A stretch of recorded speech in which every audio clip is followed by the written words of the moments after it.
দয়াল আল্লাহ রে তুমি আমায় রহম করো না। উপস্থিত আজকে জলসার সুযোগ্য সম্মানিত সভাপতি সাহেব,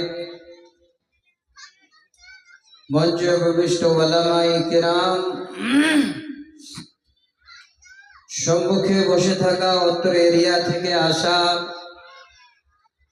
আমার প্রাণ প্রিয় বয়োজ্যেষ্ঠ বয়োকনিষ্ঠ শ্রোতা মণ্ডলী, পর্দার আড়ালে কিছুটা বসে থাকা পর্দা নাসিনা অবলা সরলা মা খালা বোন ও বোনান্নেরা, সর্বাগ্রে রাব্বুল আলামিনের দরবারে শুকরিয়া আদায় করি, যিনি আল্লাহ আজকে আমাদের দয়া করে দিবাগত রাতে এই পবিত্র জায়গায় তিনার কোরআন এবং নবীর অমৃত বাণী শোনার উদ্দেশ্যে একত্রিত করেছেন। আমাদের সকলকে সুস্থ রেখে ভালো রেখে কোরআন শোনার সুযোগ দিয়েছেন। সে মনিবের দরবারে তেনার কৃতজ্ঞ বান্দা হিসাবে সকলে মিলে একবার শুকরিয়া জানাই। পুরুষেরা উচ্চ সুরে, মায়েরা মনে মনে একবার পড়ি আলহামদুলিল্লাহ। আমাদের ধর্মের নেতা, নবীকুলের শিরোমণি,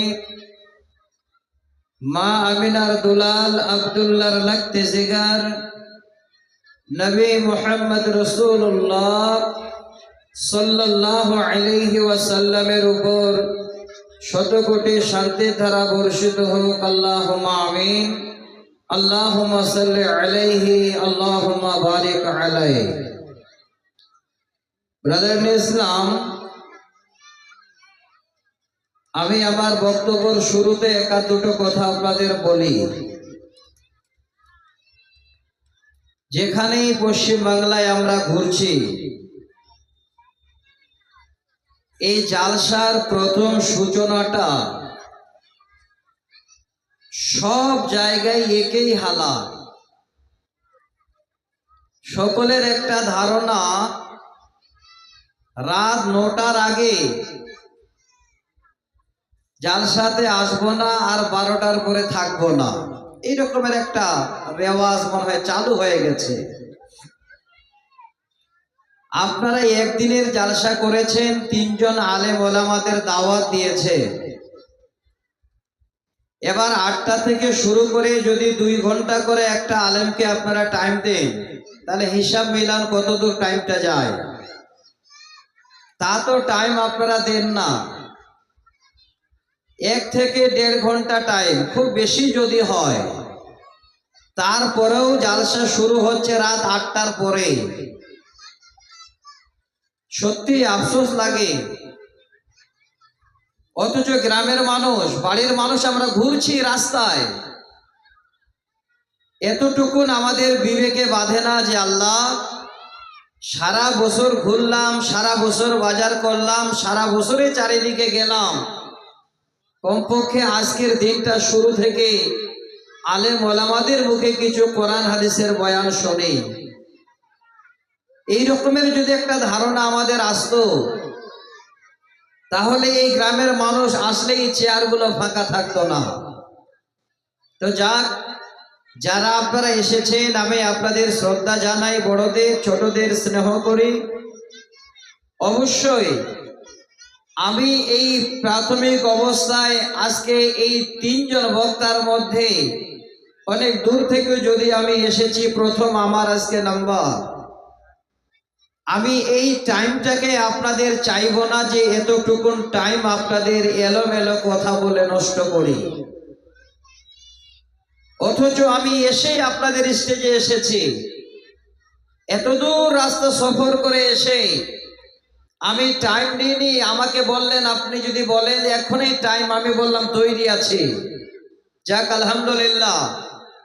এই টাইমটা এমন একটা টাইম, যে কোনো আলেম ওলামা যেই কথাটাই বলবে, সেই কথাটাই কিন্তু মানুষের এখন মনে ব্রেনে কেস করবে। গভীর রাত হয়ে গেলে ঘুম আসবে, বাড়ি যাওয়ার চিন্তা হবে।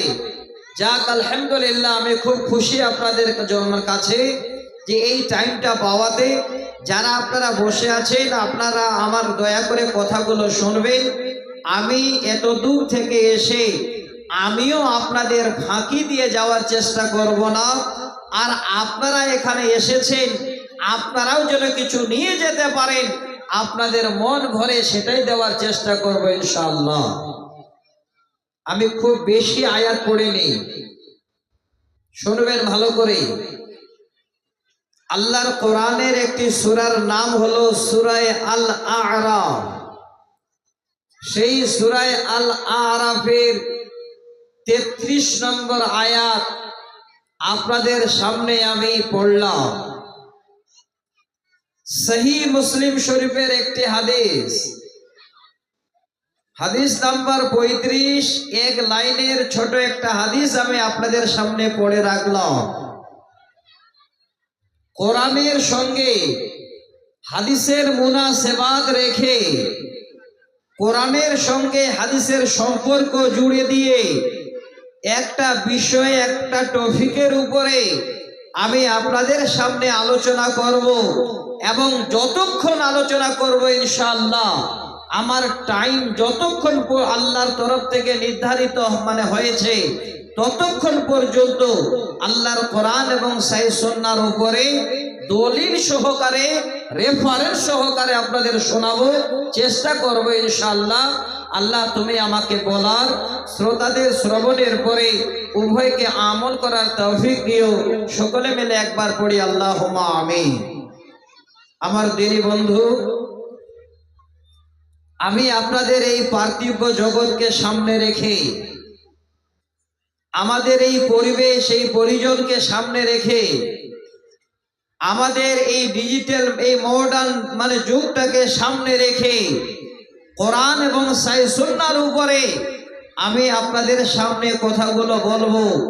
আশা করি আপনারা যারা শুনতে এসেছেন, আপনারা এখানে এসে লস করবেন না, আপনারা লাভবান হবে। আসেন, আমি কথাগুলো আপনাদের বললাম আমার বক্তব্যের শুরুতে। এবার ছোট করে আপনাদের ছোটা করে, আলাদা আলাদা করে 6টা কথা শোনাচ্ছে। সবাই ভালো করে মন দিয়ে শুনুন যারা এসেছে। আজকে আল্লাহ পাক আমাদের একটা দিনের উপরে আমাদের অটল রেখেছে। এবার এই দিন কথাটা যখনই আমরা বলি, আমরা জানি দিন মানে হলো আমাদের ধর্ম। অথচ এই দিন হলো 2 প্রকার। একটু ভালো করে প্রথমে নেবেন, আমি কাটা কথা বলি না। আশা করি আপনারা ঠিক টাইমে ঠিক কথাগুলো পাবেন। তাহলে প্রথমে আগে আমরা জানি দিন হলো 2 প্রকার। লিখতে গিয়েও কিন্তু আলাদা আলাদা লিখতে হয়। উর্দুতে যদি দিন লেখা যায় দাল আর নু, দিন, 2টো অক্ষর দিয়ে দিন।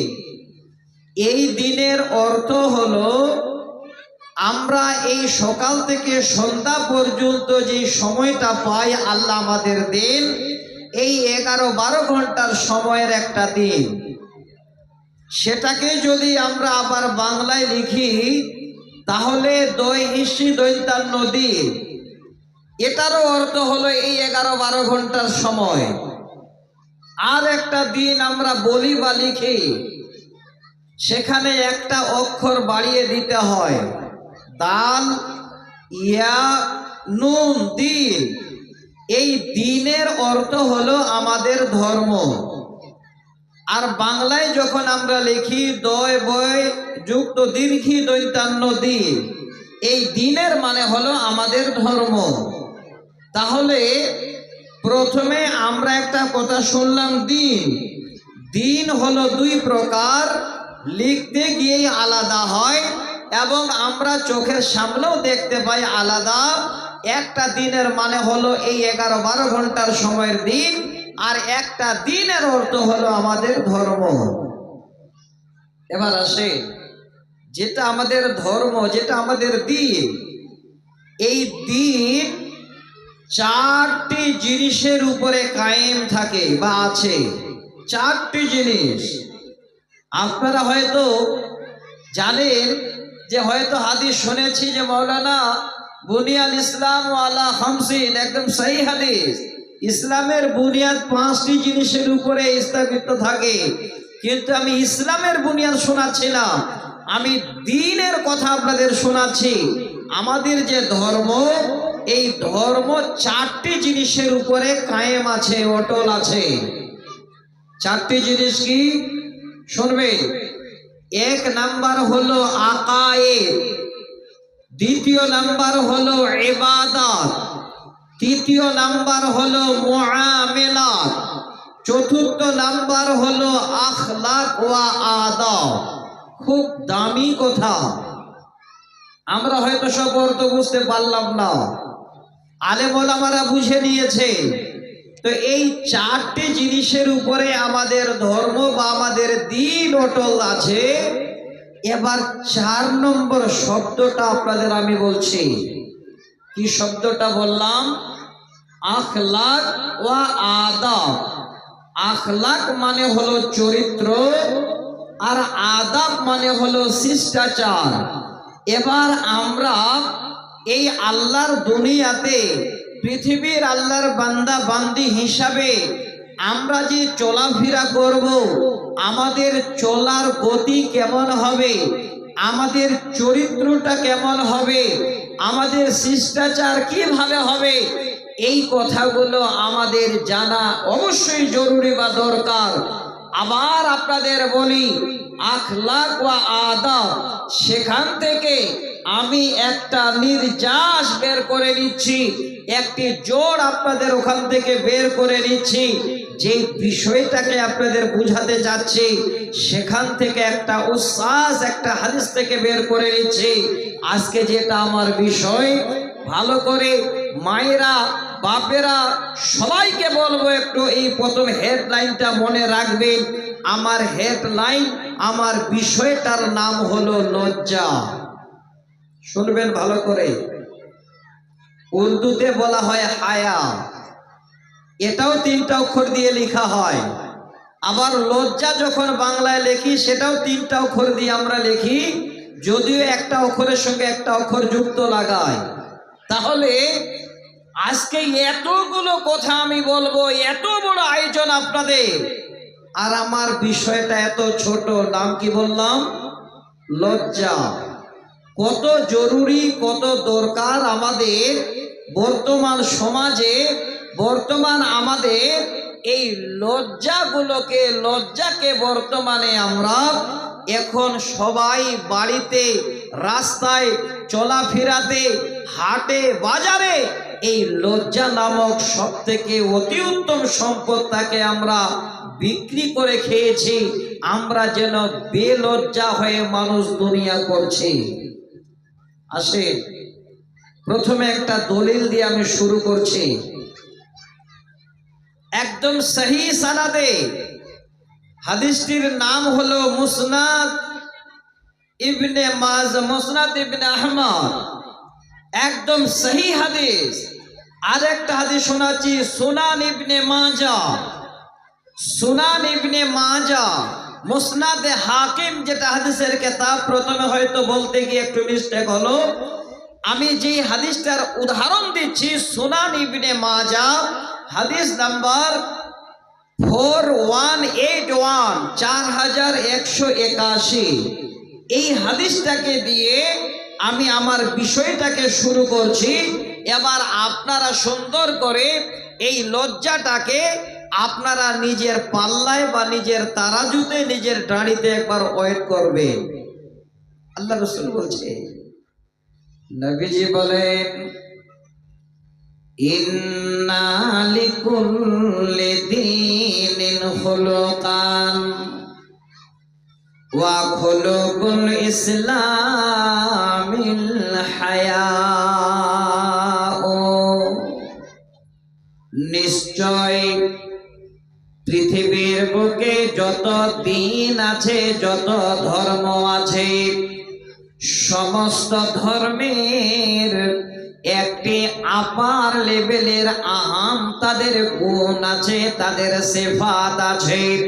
আল্লাহর নবী বলেন, উম্মত, ইসলাম নামক ধর্ম যারা পেয়েছ, সেই ইসলাম নামক ধর্মের একটি আহাম সিফাত আছে। সেই সিফাতের নাম নবী যেন বলছেন, ওয়া খুলুকুল ইসলামিল হায়াউ। ইসলামের আহাম সিফাতের নাম হলো, আপার লেভেলের একটি গুণের নাম হলো, যার নাম হলো লজ্জা। যদি এই হাদিসটুকু আমরা নিজের অন্তরে, নিজের হৃদয়ে এতটুকুন জায়গা দিতে পারি, দেখবেন এমনিতেই কোরআন হাদিস আপনার চোখে পড়বে, আপনি শুনবেন তো আপনার ঈমান বাড়বে, আপনি যেন দুনিয়া করবেন ইজ্জতের সহিত। হাদিসের শব্দটা কি আরেকবার তর্জমা করছি, ইন্না লিকুল্লি দীনিন খুলুকান। আল্লাহ রাসূল বলছেন, নিশ্চয় পৃথিবীর বুকে যত দিন আছে, যত ধর্ম আছে, সমস্ত ধর্মের একটা আপার লেভেলের সিফাত বা গুণ আছে। আর ইসলাম ধর্মের আপার লেভেলের সিফাতের বা গুণটার নাম হলো লজ্জা। আল্লাহ রাসূল একদম আমাদের চোখে দেখিয়ে দিলেন, এই ইসলাম ধর্মের মানুষ আমরা, আমাদের একটা আহাম সিফাত, আহাম একটা গুণ, যার নাম হলো লজ্জা, হায়া। আজকে বাড়িতে, রাস্তায়, চলাফেরাতে, ইসলামিক সভায় বর্তমানে আমরা অনেক নারী পুরুষ ছেলে মেয়ে এই হায়াকে আমরা বেচে দিয়েছি, বেহায়ার মতো আমরা দুনিয়া করছি। দেখেন, আমি আপনাদের হাদিস দিয়ে এই বিষয়টাকে বুঝাতে যাচ্ছি। এক নাম্বার, প্রথমে একটা হাদিস আপনাদের সামনে শুরু করলাম। এবার এই যে হায়া, এই লজ্জা আমাদের দিনের ভিতরে, আমাদের এই ধর্মের ভিতরে কতটুকুন প্রাধান্য পেয়েছে। আরেকটা হাদিস শুনি। হাদিসের রাবি হযরতে কুররাত বিন আইয়াস রাদিয়াল্লাহু তাআলা আনহু, হাদিসের কিতাব সহিহ তারগীব ওয়া তারহিব, নাসিরউদ্দিন আলবানী হাদিস হাসান সহিহ বলেছেন। এই হাদিসটাকে আপনাদের সামনে একটু অংশ তুলে দিচ্ছি। হযরতে কুররাত বিন আইয়াস রাদিয়াল্লাহু তাআলা আনহু তিনি হাদিসটা বর্ণনা দিচ্ছেন। তিনি বলছেন, বাচ্চাগুলো একটু চুপ করান না গো, খুবই আওয়াজগুলো আসছে, আস্তে, ওদের খুব করতে হবে না, একটু বুঝিয়ে বলে। যে ভাইরা আপনারা এসেছেন, এই প্রথম অবস্থায় আমি আপনাদের শুধু এই কথাটাকে একটু বুঝিয়ে দিই, তারপরে ঠিক সোজা রাস্তায় নিয়ে আপনাদের আমার বিষয়টাকে আগাবো। দেখবেন যতই শুনবেন ততই ভালো লাগবে, কারণ আমি তো কোরআন হাদিস ছাড়া কিছু বলবো না। কোরআন হাদিস ছাড়া এতটুকু না আমি ইদিক উদিক হব না, শুধু আপনাদের দেওয়ার জন্য এসেছি। আল্লাহ যেন আপনাদের নেওয়ার ক্ষমতা দেন, বুঝার শক্তি দেন, পড়ে আমিন। তাহলে এবার দ্বিতীয় নম্বর হাদিস শুনেন। হযরতে কুররাত বিন আইয়াস বলেন, একদিন আমরা আল্লাহর নবীর সামনে বসে আছি, দিনের কথা শোনার জন্য। এমন সময় আল্লাহর নবীর সামনে আমরা সওয়াল করলাম, প্রশ্ন করলাম, নবী গো, আপনার কাছে জানতে চাই, এই যে লজ্জা, এই হায়া আমাদের দিনের ভিতরে, আমাদের ধর্মের উপরে কতটুকু প্রাধান্য পেয়েছে। নবী গো, আপনার কাছে জানবো, তাই জন্য আপনার কাছে আমরা প্রশ্ন করলাম। আল্লাহর নবীর সঙ্গে সাহাবীদের বলেন, ওরে আমার সাহাবীরা শোনো রে, এই লজ্জা ইসলামের ভিতরে কত বড় প্রাধান্য পেয়েছে আমি নবী তোমাদের বলি। আল্লাহর নবী জবান খুলে যেন হাদিস শুনিয়ে দিলেন, বাল হুয়া দ্বীন কুল্লুহু। ওরে আমার সাহাবীরা, এই লজ্জা, এই হায়া পরিপূর্ণ যেন দিনের ভিতরে, এই ধর্মে থেকে লজ্জা যেন এতটুকুন বাইরে নয়। আমরা বলি আমরা ইসলাম ধর্মের মানুষ, আপনার লজ্জা নেই কেন? দুনিয়া করছেন তো বেলজ্জা হয় কেন? আমি আপনাদের একটা শব্দকে নিয়ে আলোচনা করছি, কালে শুনবেন। দুটো হাদিস শোনালাম, এবার 3 নাম্বার একটা হাদিস শোনাচ্ছি। সহিহ বুখারীর 16 নাম্বার হাদিস, হযরত ইবনে ওমর হাদিসের রাবী। এতটুকুন শব্দ শোনাবো যে এই কথাটা শুনে আপনাদের মনের ভিতরে যেন একটা এই রকমের ঈমানি জজবা তৈরি হবে। হযরত ইবনে ওমর বলছে, একদিন আল্লাহ রসুলের সঙ্গে আমরা যাচ্ছি, ভালো করে শুনবেন। যেতে যেতে যেতে যেতে রাস্তার পাশে একজন আনসারী মানুষ, তিনি তিনার এক ভাইকে দাঁড়িয়ে দাঁড়িয়ে এবার এই রকমের করে কথা বলছে। কি বলছেন? ওরে ভাই, তোমার এত লজ্জা, তুমি এত যেন হায়া করো, লজ্জা করো। লজ্জায় মানুষের সামনে দাঁড়াতে পারো না, দুটা কথাও বলতে পারো না। আর তোমার এত লজ্জা, তুমি যে মানুষকে দুটো কথা বলবে, এই রকমের জন্য লজ্জায় তুমি কথা বলো না কেন ভাই? এত তুমি লাজুক, এত তোমার লজ্জা। একজন ভাইকে যেন এক আনসারী বলছেন, আল্লাহর নবী রাস্তায় যেতে যেতে কথাটা যেন শুনতে পেলেন। নবীজি দাঁড়িয়ে গেলেন, এবার আনসারীকে আওয়াজ দিয়ে বলছেন, আনসারী শোনো, দাহু ফাইন্নাল হায়া মিনাল ঈমান। হে আনসারী, তুমি তোমার ভাইকে ছেড়ে দাও, তাকে আর বেশি কিছু বলতে যেও না। তার হায়া আছে মানে যেন তার ঈমান আছে।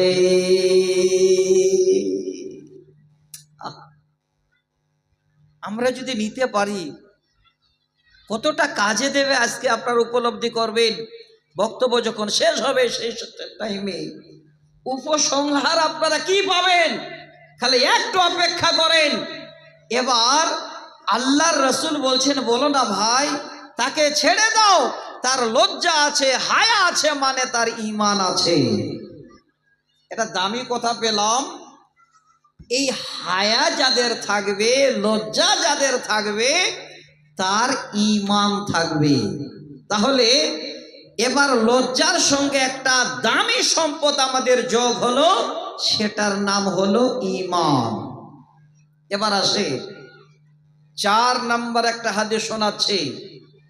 এই কথাটাকে, এই 2 অক্ষরের শব্দটাকে বুঝাবার জন্য, যাদের লজ্জা আছে তাদের ঈমান আছে, আল্লাহ রসুল বলে দিলেন।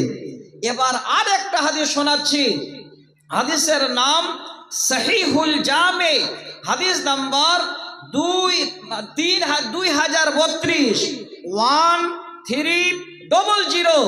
আপনাদেরকে বলছি 2000 মানে 300, আপনাদের একদম সহি সারাদে এই হাদিসটাকে তুলে দিচ্ছি। হাদিসটাকে একদম সহি হাসান বলেছেন নাসিরউদ্দিন আলবানী। আমি আপনাদের চিন্তা ভাবনা করে কথাগুলো বলছি। এই হাদিসের ভিতরে এই শব্দ দুটোকে আল্লাহ রসুল কত প্রাধান্য দিয়েছেন, যারা এখানে শুনছেন খালি একটু উপলব্ধি করুন।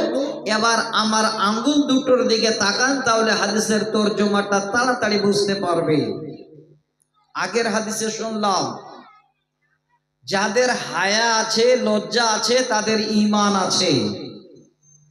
এবার এই হাদিসে আপনাদের বুঝাতে যাচ্ছি, আল্লাহ রসুল বলছেন একটা আঙ্গুলের নাম হলো হায়া, আর একটা আঙ্গুলের নাম হলো ঈমান। এই দুটো আঙ্গুল কাছাকাছিতে আছে, এই আঙ্গুল দুটোর মাঝে কোনো রকমের ডিফারেন্স নেই, একদম কাছাকাছিতে। তাহলে হায়া আর ঈমান এই রকমের দুইজন মিলে কাছাকাছি সম্পর্ক রয়েছে। যাদের হায়া থাকবে তাদের ঈমান থাকবে, যাদের ঈমান থাকবে না তাদের হায়া থাকবে না। কত দামি! এবার হাদিসের ইবারতটা বলছি। আল্লাহর নবী বলেন, আল হায়াউ ওয়াল ঈমানু কুরিনা জামিয়া। এই কুরিনা শব্দের মানে হলো কাছাকাছি। নবীজি বলেন, হে পৃথিবীর উম্মত, হায়া, লজ্জা আর ঈমান এই দুটো হলো একদম পারস্পরিক সম্পর্ক, দুইজন এই রকমের কাছাকাছি। এবার দুটো এই কাছাকাছিতে আছে, তারপরের শব্দটা শুনলে আপনার যেন বিবেকে খেল করবে। নবীজি বলেন, ফাইজা রুফিয়া আহাদুহুমা, এই দুটোর মধ্যে একটা যদি কারো না থাকে, মনে করেন আপনার ঈমান নাই, তাহলে এবার হায়া কি হবে, লজ্জা কি হবে? আপনার লজ্জা নাই, আপনার ঈমান কি হবে?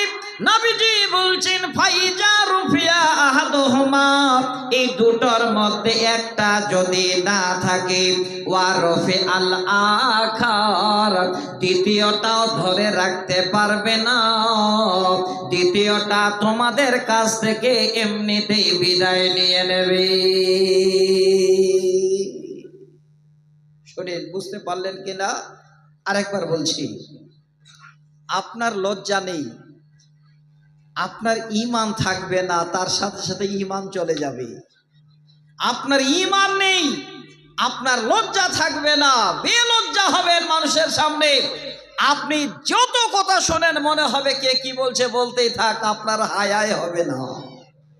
তাহলে কত দামি সম্পদ আজকে আমাদের জন্য লজ্জা, একটা ইসলামের আপার লেভেলের সিফাত। আজকে নারী পুরুষ উভয়কে আমি শোনাবো ইনশাআল্লাহ। এবার 5 নম্বর হাদিসটা প্রথমে পড়েছিলাম, সেই হাদিসটার তর্জমাটা করে সোজা রাস্তায় এবার আমি হাঁটবো, আমার বিষয়টাকে নিয়ে আরো ভালো লাগবে ইনশাআল্লাহ।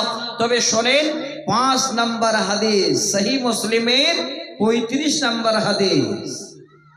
আরেকবার তাকান, একদম ফ্রেশ মাইন্ড এখন বর্তমানে আমি যাই বলবো তাই আপনারা শুনবেন, কারণ এখন আর কোনো চিন্তা ভাবনা নেই, এখানে শোনার জন্য বসেছেন। আমার দিকে আরেকবার তাকান। এর আগে দুটো আঙ্গুল দেখিয়েছিলাম, এবার একটা আঙ্গুল দেখাচ্ছি খুব সুন্দর করে বুঝাবার জন্য।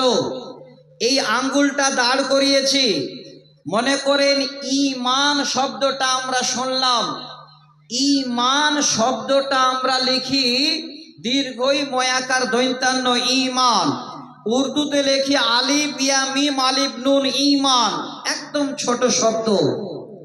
এই শব্দটার শাখা প্রশাখা কতগুলো! হাদিসটা যদি আমরা সত্যিতেই বুকে ঈমান রেখে শুনি তো আমরা নিজেরাই চিন্তা করব। দেখবেন একটা বাঁশ যখন বের হয় উপর দিকে চলে যায়, এবার আস্তে আস্তে আস্তে আস্তে কঞ্চি চারিদিকে বের হয়, হয় না ভাই? এই হাদিসটাকে আল্লাহ রসুল এই ঈমানটাকে বুঝাতে চাচ্ছেন যে ঈমান কথাটা একটা এই রকমের লম্বা, মনে করুন একটা বাঁশ, আর তার শাখা প্রশাখা কতগুলো। আর এই হাদিসে আল্লাহ রসুল দুটো শাখা প্রশাখার কথা বলেছে, এটাই আপনাদের আগে একটু বুঝিয়ে দিই। নবীজি বলছে, আল ঈমানু বিজউন ওয়া সাবউনা আও বিজউন ওয়া সিত্তুনা শুবাতান। আল্লাহর নবী বলেন, ওরে পৃথিবীর উম্মতেরা, এই ঈমানের শাখা প্রশাখা হলো প্রায় ৭০ কিংবা ৬০-এর আরো ঊর্ধ্বে। ঈমান কথাটা ছোট, কিন্তু ঈমানের শাখা প্রশাখা ৭০ বা ৬০-এর ঊর্ধ্বে। আল্লাহ রসুলের জবানে শোনাচ্ছি। এবার সম্পূর্ণটাই হাদিসে বর্ণনা হয়নি, দুটো শুধু ঈমানের শাখা আল্লাহ রসুল হাদিসে বলেছেন। এই দুটো কি? এবার আঙ্গুলটা দেখেন, সব থেকে মাথায় যেটা আছে সেটা, আর সব থেকে যেটা গোড়ায় আছে সেটা। এই দুটো শাখা আল্লাহ রসুল এই হাদিসে বলেছেন। কি কি শোনেন। এবার আপার লেভেলের শাখা হলো, নবীজি বলছেন ফা আফজালুহা কাউলুল্লা ইলাহা ইল্লাল্লাহ। এক নাম্বার ঈমানের আপার লেভেলের শাখাটির নাম হলো যারা লা ইলাহা ইল্লাল্লাহ পড়ে নিল, লা ইলাহা ইল্লাল্লাহ মেনে নিল। যারা লা ইলাহা ইল্লাল্লাহ জবানে পড়ে অন্তরে জায়গা দিয়ে দিল। এক নাম্বার ঈমানের শাখাটি হলো লা ইলাহা ইল্লাল্লাহ। আর সব থেকে নিম্নে মানের শাখাটি নবী বলেন ওয়া আদনাহা ইমাতাতুল আযা আনিত তারিক। কথাটা ভালো করে শোনেন, কত দামি কথা নবী বললেন। নবীজি বলেন, ওরে উম্মত, রাস্তার কষ্টদায়ক বস্তুকে টেনে ফেলে দেওয়া, সরিয়ে দেওয়া। মনে করেন আপনি রাস্তা দিয়ে যাচ্ছেন, একটা কাঁটা পড়ে আছে, যদি সরিয়ে দেন, একটা গিটির টুকরো পড়ে আছে, যদি রাস্তা থেকে সরিয়ে দেন, একটা বস্তু পড়ে আছে, ভাবছেন মানুষের পায়ে লাগলে ক্ষতি হবে, আপনি যদি সব সরিয়ে দেন, সেখান থেকে হটিয়ে দেন। আল্লাহর নবী বলছেন, হে আমার উম্মত, ঈমানের সব থেকে নিম্নে মানের শাখাটির নাম হলো কষ্টদায়ক বস্তুকে রাস্তা থেকে সরিয়ে দেওয়া। কি না শিক্ষা দিয়ে গেলেন আমাদের। এই ঈমান শব্দটাকে বুঝাবার জন্য হাদিসটা বলছি।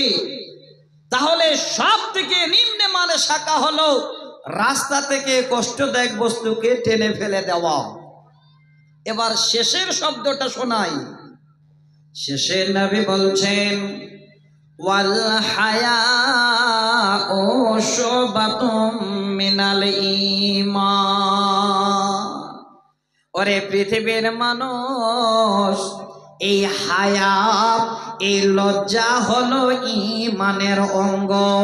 হ্যাঁ দিনী ভাই, যেটা বিষয় আপনাদের আমি আজকে আলোচনা করতে যাই, লজ্জা, নবীজি বলছেন এই লজ্জা হলো তোমাদের ঈমানের অঙ্গ। এবার ঈমানের অঙ্গ হিসাবে একটা দামি অঙ্গ হলো লজ্জা।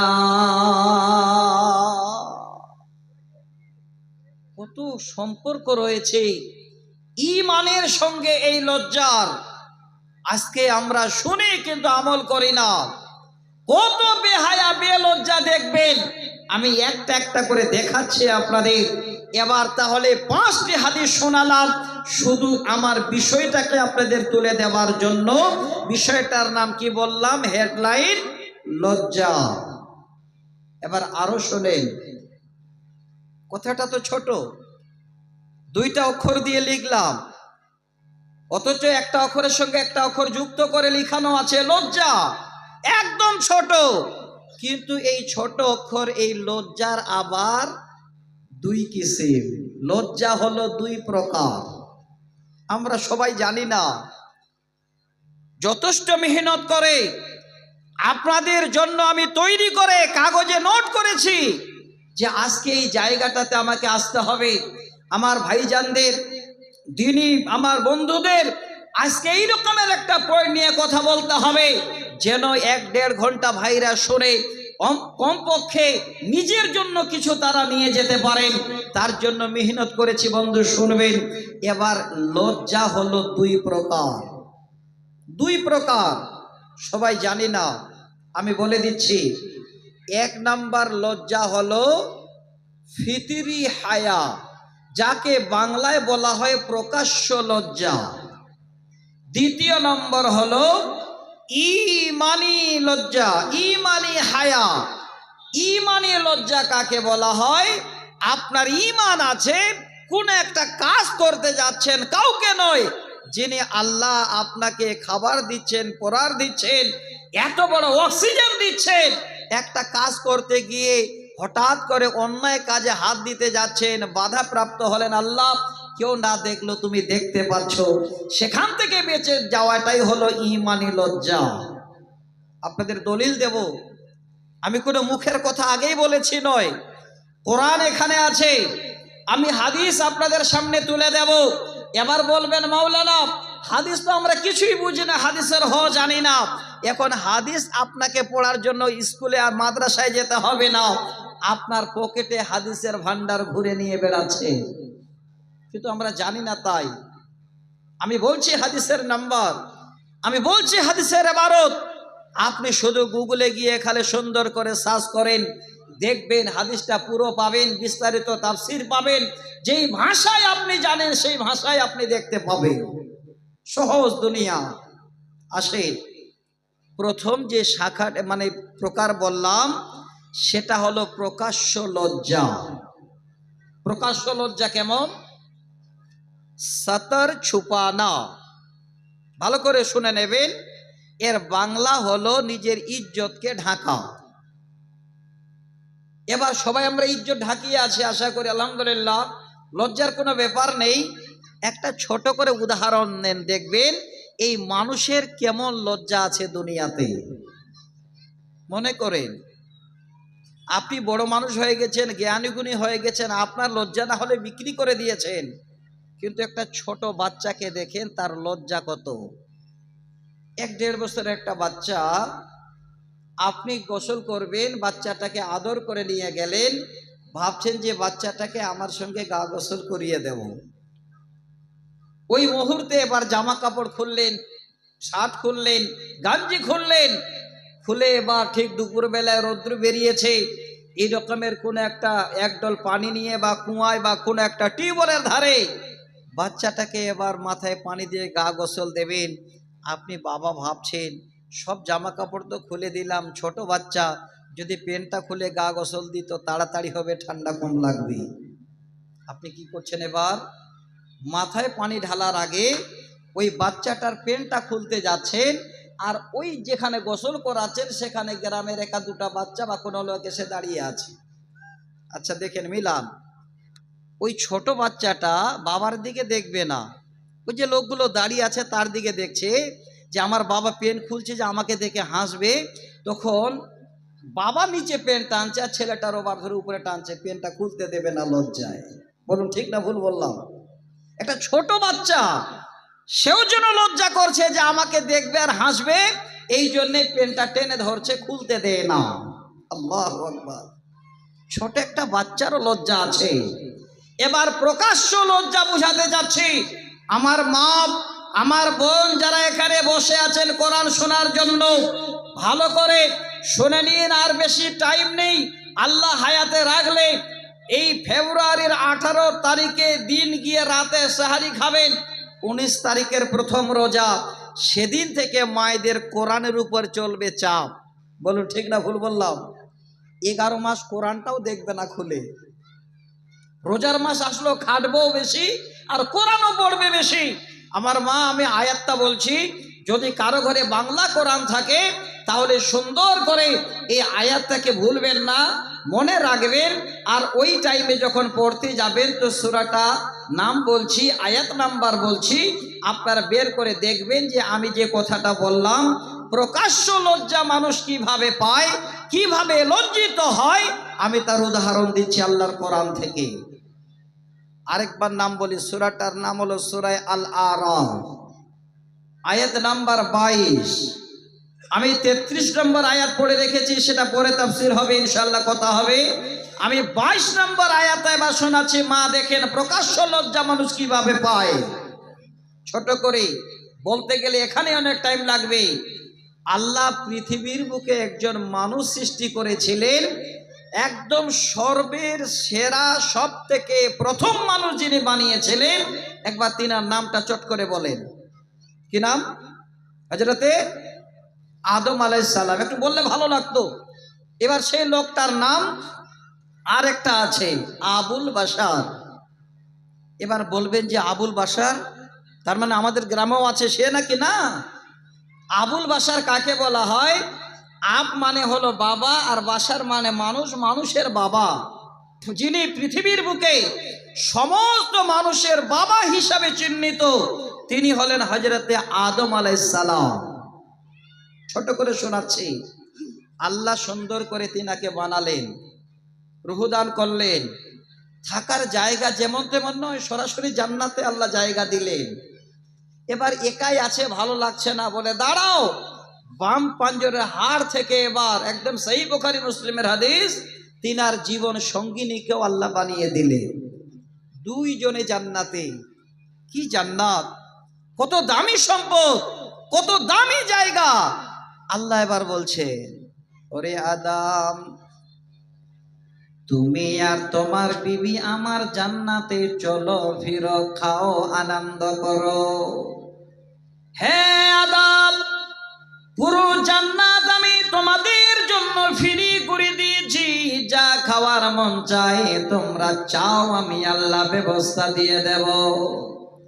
তবে আদম, আমি আল্লাহ তোমাদের একটু ছোট নিষেধ করছি, আমার সেই নিষেধটা তোমরা মেনে চলবে।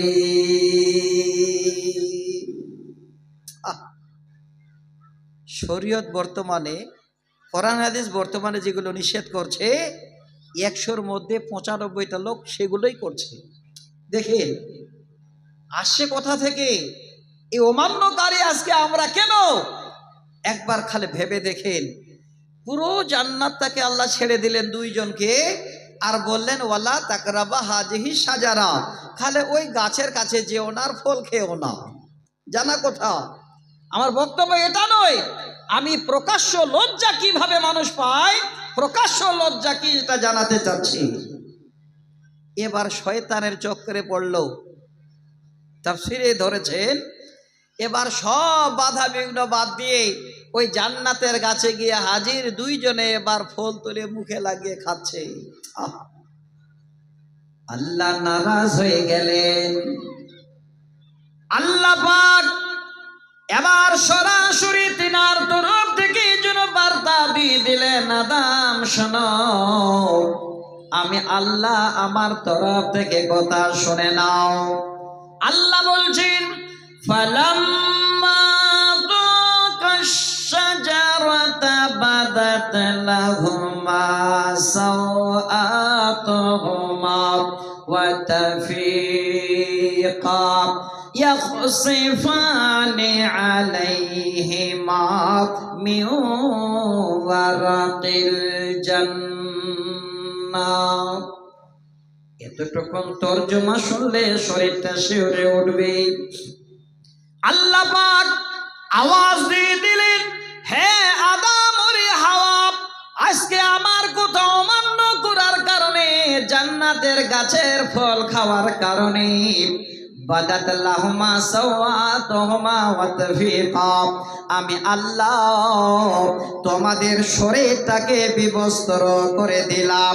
আমি আল্লাহ আমার জান্নাতের পোশাক দিয়েছিলাম, সেই জান্নাতের পোশাক আমি আল্লাহ তোমাদের কেড়ে নিলাম।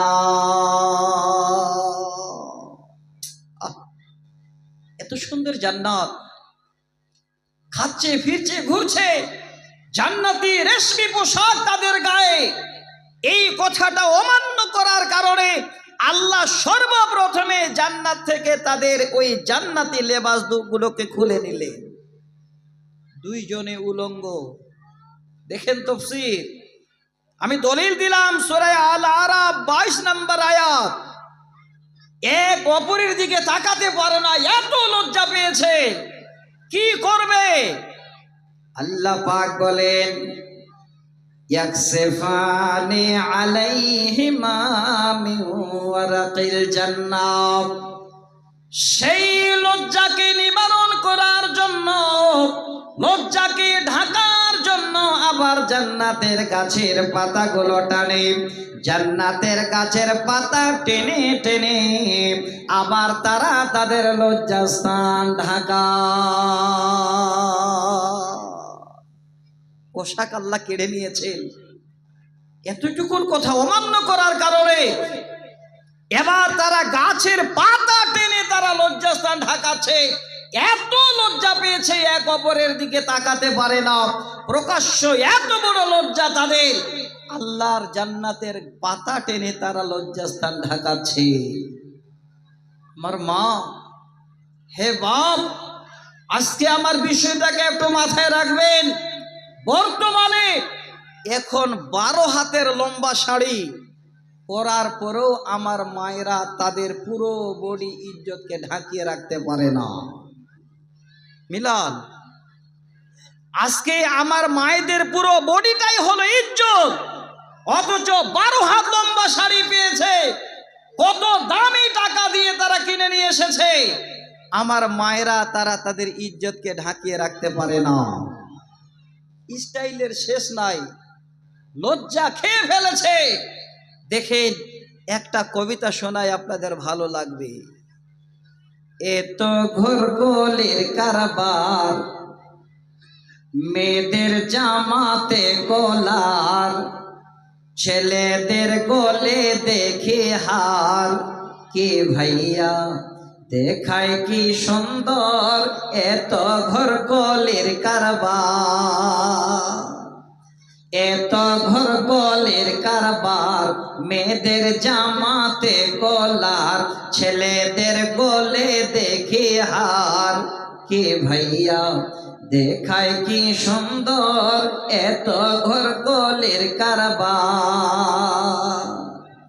মেয়ে এখন হইল পুরুষ, হাতে লয় না চুড়ি, গায়ে তাদের নাই ব্লাউজ, পরতে চায় না শাড়ি।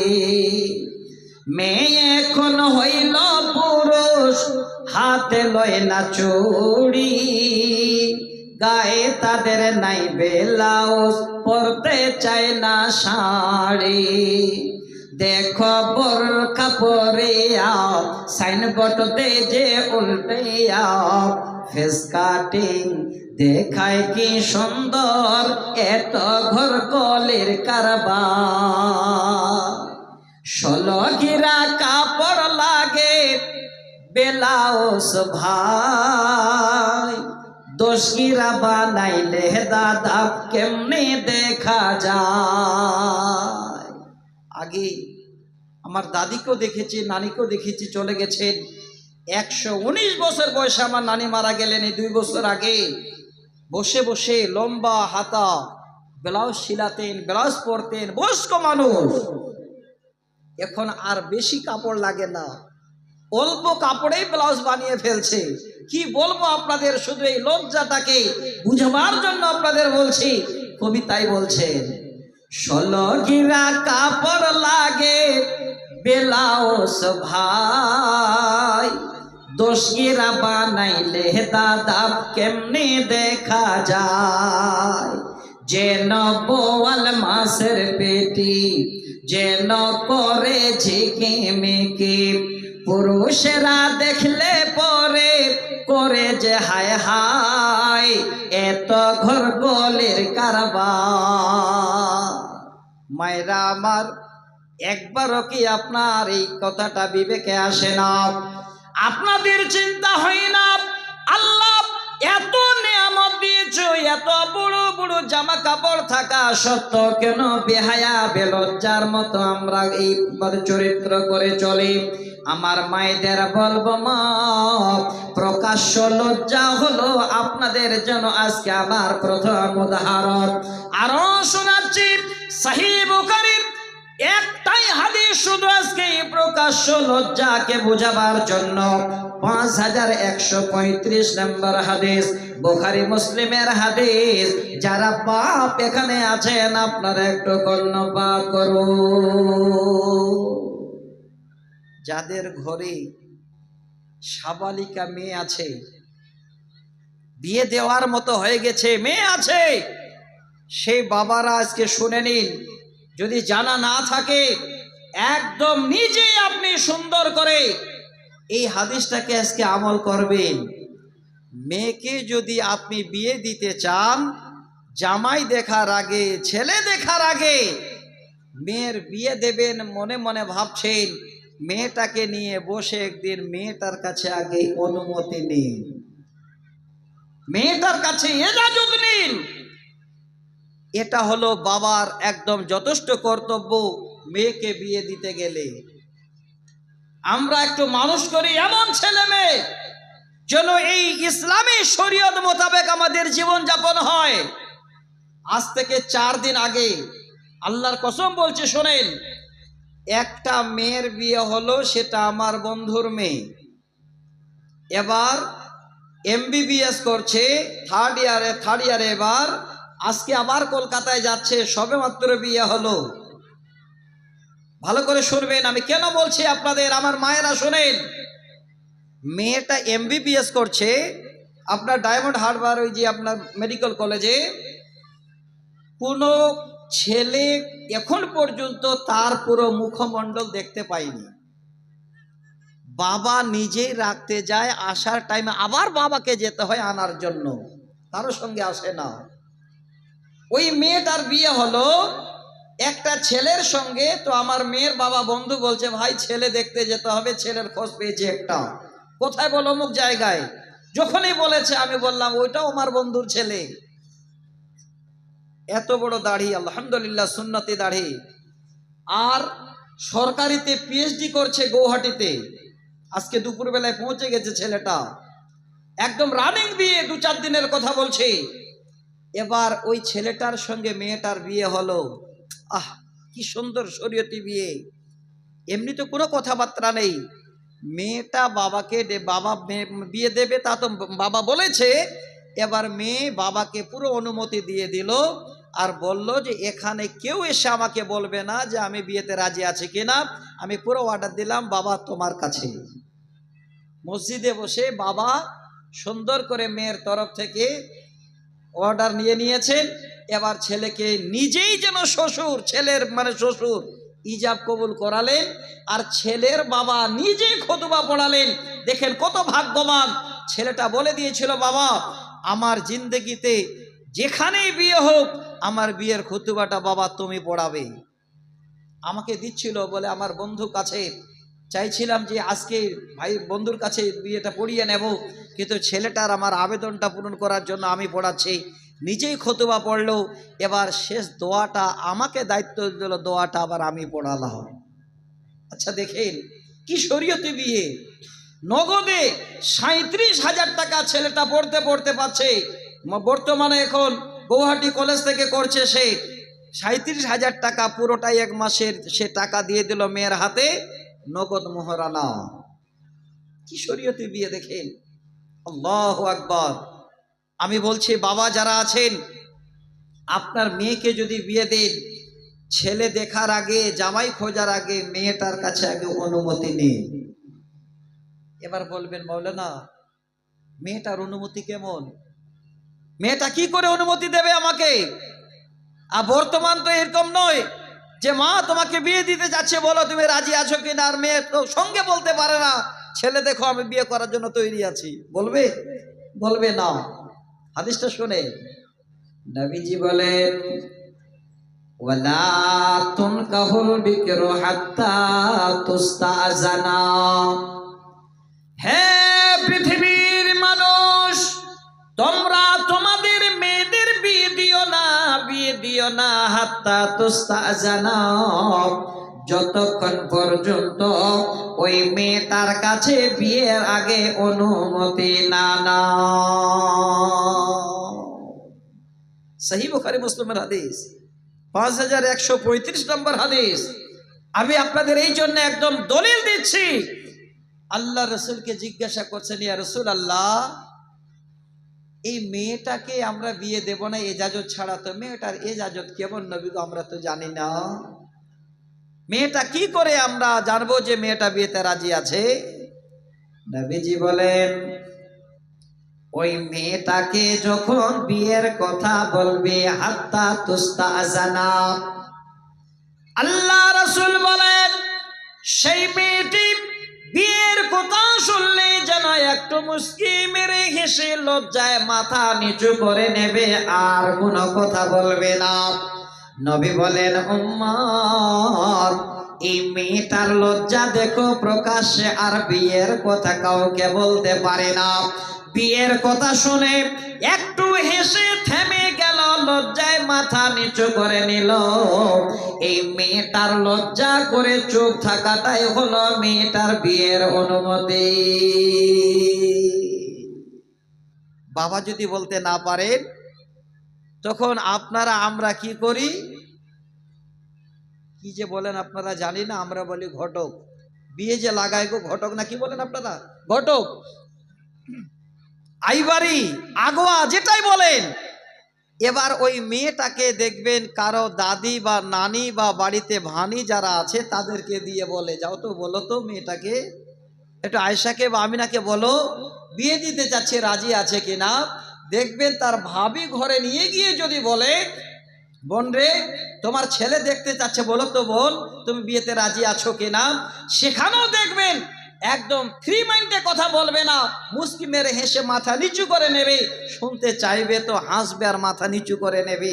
আল্লাহ রাসূল বলছেন, হাত্তা তুস্তাজানা, যখনই আন্তাসকতা, যখনই মেয়েটা দেখবেন যে লজ্জায় চুপ হয়ে আছে আর কথা বলে না, এটাই হলো মেয়েটার ইজাজত, এটাই হলো মেয়েটার অনুমতি।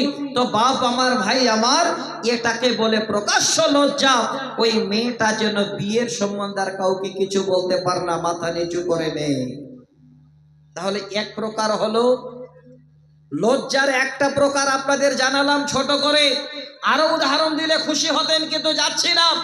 এবার 2 নম্বর প্রকার শুনবেন ভালো করে, সেটা হলো ঈমানি হায়া, ঈমানি লজ্জা। ঈমানি লজ্জা কেমন? সাপোজ একটা উদাহরণ দিচ্ছি, কোন একটা কাজ করতে যাচ্ছেন, যে কাজটা অন্যায়, সে কাজ থেকে বাঁচা। উদাহরণটা দিই, জালসা শেষ হয়ে গেল, এবার বাড়ি যাচ্ছেন, তো দেখছেন যে রাস্তার ধারে নতুন একটা সাইকেল কেউ দাঁড় করে রেখে দিয়েছে, কোনো লোকজন নেই। আপনি ভাবছেন চারিদিকে দেখে সুযোগ একটাই, এখানে তো কোনো লোক নেই আর সাইকেলটাও এখানে দাঁড় করানো আছে। চারিদিকে দেখে এবার সাইকেলটা হাত দিয়ে ভাবছেন নিয়ে যেতে পারলেই কাজ হয়ে গেল। ওই মুহূর্তে এবার সাইকেলটাতে হাত দিতে যাচ্ছেন, হঠাৎ করে আপনার ঈমান বাধা দিচ্ছে। কিসের? ওরে মন, এখানে সাইকেলের মালিক নাই, দেখতে পাই না, কোনো মানুষজন নাই, দেখতে পাই না, তবে যিনি পৃথিবীর সৃষ্টি করেছেন, রাত দিনে ঘুমান না, যিনি আমাকে বানিয়েছেন, আমাকে চলার জন্য শক্তি দিয়েছেন, তিনি আমার রব, তিনি আল্লাহ, তিনি কোনোদিন ঘুমান না। আমি সকলের চোখে ফাঁকি দিয়ে সাইকেলটা নিয়ে গেলে আমার আল্লাহর চোখে যেন কোনো মতোই ফাঁকি দেওয়া যাবে না। যাবে? একটু কথা বলে যাবে? এবার আমি বললাম যে মৌলানা আপনি সাইকেলের উদাহরণ দিলেন, দলিল আল্লাহর কোরআন খুলেন, সূরাটির নাম হলো সূরা নিসা, আয়াত নাম্বার 1, 1 নাম্বার আয়াত, শেষ অংশটুকু খালি জানাচ্ছি ছোট করে। আল্লাহ পাক বলেন, ইন্নাল্লাহা কানা আলাইকুম রাকিবা, নিশ্চয় আল্লাহ আমাদের উপরে নিগরান। হ্যাঁ ভাই আমার, বাবা আমার, ভালো করে বুঝে নিন ঈমানি হায়া, ঈমানি লজ্জা কাকে বলে। আপনি কোন একটা কাজ করতে যাচ্ছেন, যেন আপনার স্মরণ হয়ে গেল আল্লাহ কেউ না দেখলো তুমি যেন আমাকে দেখো, সেই কাজটা আবার আপনার ঈমানের বাধাতে আল্লাহকে ভয় করে বেঁচে যাওয়া, এর নাম হলো ঈমানি হায়া, ঈমানি লজ্জা। দ্বিতীয় একটা উদাহরণ দিচ্ছি, একদম খুব ভালো করে মনোযোগ সহকারে নেবেন। এই দুটো উদাহরণ যদি আজকে আমার কাছে আপনারা শুনে নিতে পারেন, আর আল্লাহ যদি আপনাদের হেদায়েতের রাস্তা দিয়ে দেন, বুঝার যদি শক্তি দিয়ে দেন, আশা করে আজকে এত বড় খরচ করে জালসা করা আপনাদের কামিয়াব। শুনবেন আমার মায়েরা, আপনাদেরও বলছি, আপনাদের সবাইকে বুঝাবার জন্য বলছি। সূরাটির নাম বলছি, সূরাটির নাম হলো সূরা গাফির। আবার সেই সূরাটাকে সূরা আল মুমিন বলা হয়। 40 নম্বর সূরার 19 নম্বর আয়াত। এতটুকু একটু শব্দ দিয়ে পুরো শরীরটাকে যেন ভাইব্রেশন করে দিতে পারেন, এই রকমের একটা আয়াত আপনাদের শোনাচ্ছি আমি। শুনবেন, কোনো মা কোনো বাবা কোনোদিন চায় না যে কারো সন্তান খারাপ হোক, সন্তান ভেস্তে যাক, কেউ চায় না। অনেক মা আছেন খুব জ্ঞানী গুণী, ছেলে মেয়েকে ঠিক মতো করে গাইড করে। এবার জালসার দিনে আপনার ছেলে মেয়ে কলেজ পড়ুয়া মেয়ে, তাকে নিয়ে আসছেন, আপনি আছেন, আপনার ওয়াইফ আছেন, আপনার সন্তান সন্ততিকে নিয়ে আসছেন। আর জালসার দিন তো আপনার মেয়ে কলেজে গেছে, এক বন্ধুকে দাওয়াত দিয়ে দিয়েছে। শুনবেন ভালো করে, ওই বন্ধু এবার রাস্তায় এসে দাঁড়িয়ে আছে যে দাওয়াত যখন করেছো তো যাই। বান্ধবী দাওয়াত করলে বন্ধু আসবে না, এটা কি আর হয়? যেটা বর্তমান শোনাচ্ছি। দোকানদারের কাছে এসে রাস্তার ধারে দাঁড়িয়ে আছে, আর মেয়েটা আসছে, তার ছোট ভাই ছোট বোন তার মা বাবা একসঙ্গে আসছে। আস্তে আস্তে সামনে দেখছে ওই কলেজ পড়ুয়া বন্ধু একদম দোকানের কাছে রাস্তায় দাঁড়িয়ে আছে আমার জন্য। মেয়েটা চিন্তায় পড়ে গেল, আমার সঙ্গে আমার মা আমার বাবা আমার ছোট ভাই ছোট বোন আছে, আর আমার বন্ধুর সামনে আমার একদম দাঁড়িয়ে আছে, এখন কিভাবে তার সঙ্গে কথা বলি? হে দিনী ভাই, হে যুবতী বোনেরা, শোনেন ভালো করে। আমরা এবার মা বাবাকে ফাঁকি দেওয়ার চেষ্টা করি। যেতে যেতে কাছাকাছি যখন হয়ে যায়, এবার চোখ দিয়ে ইশারা করে ছেলেটাকে বলে, ভাই এখন আর কথা বলা যাবে না, দাঁড়া, আমার মা বাবা আছে। চোখ দিয়ে ইশারা করে, চোখ দিয়ে এবার ইশারা করে দিল। ছেলেটা চুপ হয়ে গেল, ভাবছে পরে দেখা হবে। যেটা বুঝাতে চাইছে এবার শোনেন, ঈমানি লজ্জা ঈমানি হায়া বুঝাবার জন্য বলি, আপনারা কিংবা আমার বোনেরা, যদি আপনি চোখ দিয়ে ইশারা করেছেন, আপনি ভাবলেন আমার মা জানতে পারল না, আমার বাবা জানতে পারল না, কিন্তু যিনি আপনার চোখ বানিয়েছেন, চোখের ভিতরে পাওয়ার দিয়েছেন, যিনি এত বড় নিয়ামত আপনাকে দিয়েছেন, তিনি আল্লাহ। আপনার চোখের ইশারাটা বুঝতে পারে কি পারে না? বলো, পারে না? আপনি চোখ দিয়ে ইশারা করলেন, মা বাবাকে ফাঁকি দিয়ে দিলেন, আল্লাহ কি আপনার চোখের ওই ইশারা জানেন না? শুনেন, আল্লাহর কোরআন বলছেন, আল্লাহ পাক বলেন, ইয়ালামু খাইনাতুল আয়ুনি ওয়া মা তুখফিস সুদূর। আল্লাহ বলেন, বান্দারে তোমরা যদি চোখ দিয়ে ইশারা করো, আমি আল্লাহ তোমাদের চোখের ইশারা পর্যন্ত জানি।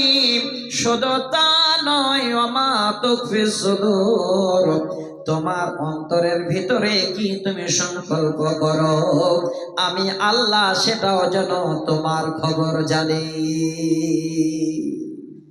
আমার দিনী ভাই, আমার বোন রে, আপনাদের বোঝাতে চাই, ইমানি লজ্জা যদি থাকে 100% আপনি খারাপ জায়গা থেকে বেঁচে যাবে।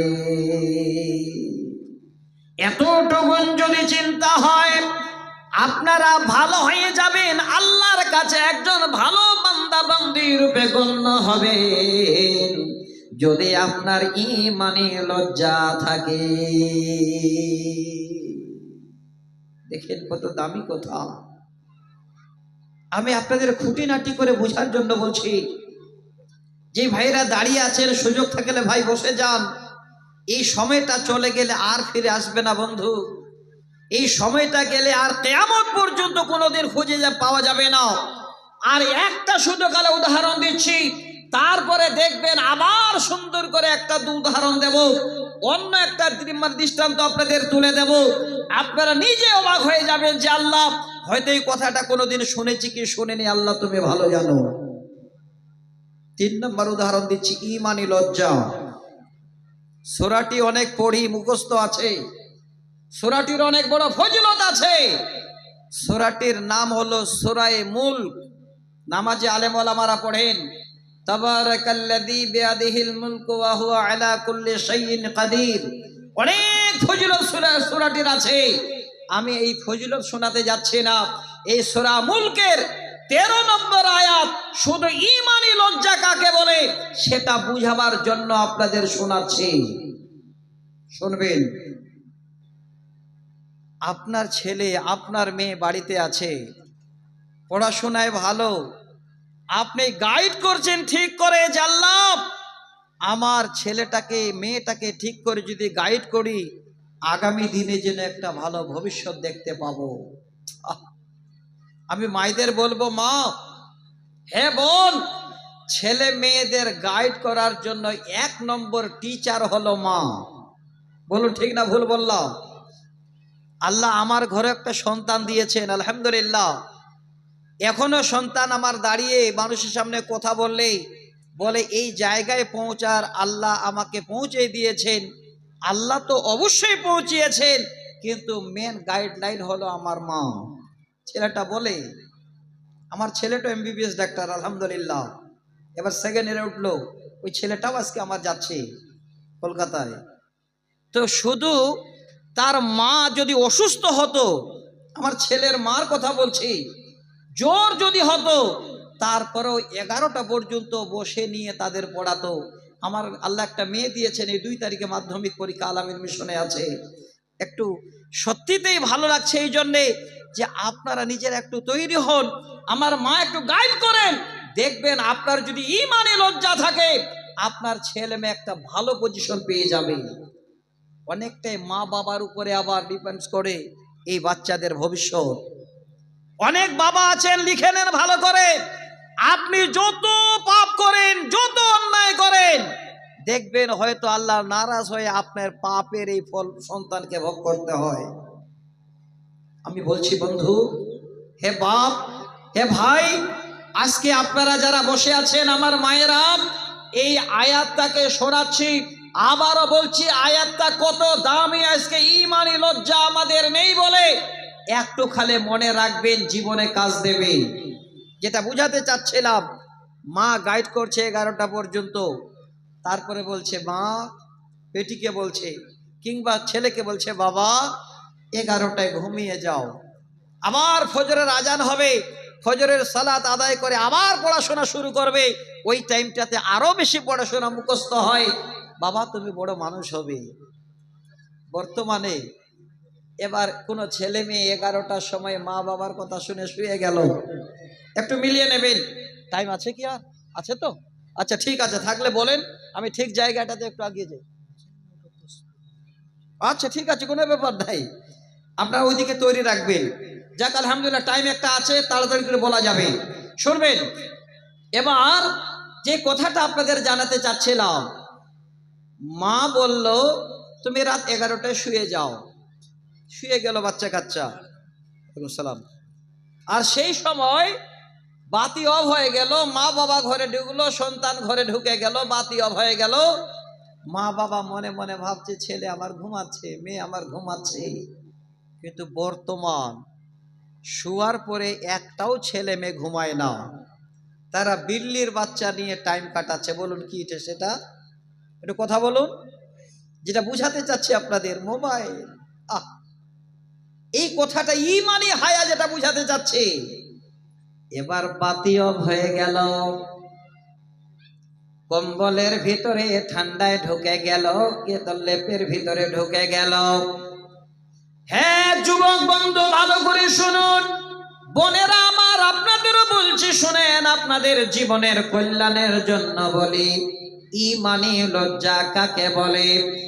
এবার মোবাইলটা সাইলেন্ট করে দিয়ে সুন্দর করে এবার বন্ধু বান্ধবীর সঙ্গে SMS চালু করে দিয়েছে। ধারণা কি? আমি যাকে SMS করছি আমার কথা সে জানছে আর তার কথা আমি জানছি। মোবাইলে তো কোনো আওয়াজ নাই, ঘরে তো আর কেউ নাই, এবার ল্যাপকে তার ভিতরে আমি এই মোবাইলে কথা বলছি, আমরা দুইজন ছাড়া এখানে যেন আর কেউ জানতে পারে না। হ্যাঁ যুবক, হ্যাঁ যুবতী বোনেরা শুনেন ভালো করে, ইমানি লজ্জা যদি থাকে আপনার যেন এবার ব্রেনটে কাজ করবে। আল্লাহ, আমি এই মোবাইলে যদি মোবাইল সাইলেন্ট করে দিয়ে SMS করি, আমার বন্ধু জানতে পারে, তার কথা আমি জানতে পারি, কিন্তু মিডিলে এমন একজন আছেন আমাদের দুইজনের SMS যেন বলার আগে তিনি জেনে ফেলে। তিনি কে? আল্লাহু আকবার। আল্লাহর কোরআন দলিল সূরা মুলক 13 নম্বর আয়াত আল্লাহ বলেন, ওয়া আসিররু কাওলাকুম আবিজহারু বিহি ইন্নাহু আলিমুম বিজাতিস সুদূর। আল্লাহ পাক বলেন, ওরে বান্দা বান্দিরা, তোমরা যদি চুপি চুপিয়ে কথা বলো বা উঁচু আওয়াজে কথা বলো, আমি আল্লাহ তোমাদের সম্পূর্ণ আওয়াজ SMS আমি যেন জানি। ইন্নাহু আলিমুম বিজাতিস সুদূর, নিশ্চয় আমি আল্লাহ তোমাদের অন্তরের খবর পর্যন্ত জানি। এতটুকুন যদি লজ্জা হয়, আল্লাহ তুমি রাত দিয়েছ আরামের জন্য, পড়াশোনা হয়ে গেল এখন আরাম করি, এতটুকুন যদি ভয় হয়, আর মোবাইলে SMS হবে না, বন্ধ হয়ে যাবে, যদি মানে লজ্জা থাকে, আমি আপনাদের দুইটা পয়েন্ট বললাম। এই লজ্জা দুই প্রকার, একটা ফিতরি লজ্জা, প্রকাশ্য লজ্জা, আর একটা হলো ইমানি লজ্জা। তিনটা জিনিস চট করে বুঝে নিন, তারপরে দুটো জিনিস আর বলছি। আমি লজ্জাকে বোঝার জন্য প্রথমে 5টা হাদিস শোনালাম। এবার লজ্জা দুই প্রকার আপনাদের বললাম, এবার দুটো আর দামি কথা বলছি, খুব ভালো করে শুনে রাখবেন, কাজে দেবে। যিনি মানুষ সৃষ্টি করেছেন, যিনি পৃথিবী সৃষ্টি করেছেন, যিনি হলেন পৃথিবীর স্রষ্টা, তিনি আল্লাহ, তিনারও লজ্জা আছে, আল্লাহরও লজ্জা আছে। এবার বলবেন মাওলানা তিনি তো আল্লাহ, তিনার আবার কেমন লজ্জা? এক। দ্বিতীয় নাম্বার হলো পৃথিবীর সর্বের শ্রেষ্ঠ মানুষ, একটু নামটা বলুন, কি নাম? নবী মুহাম্মদ রাসূলুল্লাহ সাল্লাল্লাহু আলাইহি ওয়াসাল্লাম, তিনারও লজ্জা ছিল। তাহলে এবার এই দুটো কথা শুনলে আপনাদের আরো যেন মনের ভিতরে একটু আনন্দ জাগবে যে লজ্জা কত দামি সম্পদ, আল্লাহরও লজ্জা আছে। এবার এই কথাটা বুঝার আগে, বলার আগে আপনাদের একটা হাদিস শোনাচ্ছি, খুব ভালো করে শুনবেন। এতক্ষণ যা শুনলেন এই দুটো কথা শোনাবো, আমার টাইম পর্যন্ত হয়ে যাবে ইনশাআল্লাহ। একদম সহি হাদিস, আবু দাউদের হাদিস, 4014 নম্বর হাদিস, 4014 হাদিস নাম্বার। একদম সংক্ষেপে বলছি, এই রকমের লজ্জা পৃথিবীর বুকে আমরা যারা করি না, তার মধ্যে পুরুষেরা আমরা একজন। আমরা লজ্জা খালে মায়েদের দেখি, অমুক মায়ের লজ্জা নাই, অমুক মা মাথায় কাপড় দেয় না, অমুক মা এমন করে ঘুরে বেড়ায়, বলি না? কিন্তু বাবা খালে মায়েদেরকেই দেখতে পাও, গালি দাও। আপনি বাবা যে লেংটি মেরে গা ধোয়েন, ওটা কি আপনাকে কেউ বলবে না? এখন মডার্ন যুগে কোথায় যাচ্ছে সুইমিং পুল আর কোথায় ঘুরতে গো? যুবক বন্ধু যারা যারা গেছেন এই 1 জানুয়ারি থেকে, কোথায় একটু হাত তুলে তো কে কে গেছেন? একটাও যায়নি। কত ভালো মানুষ দেখছেন।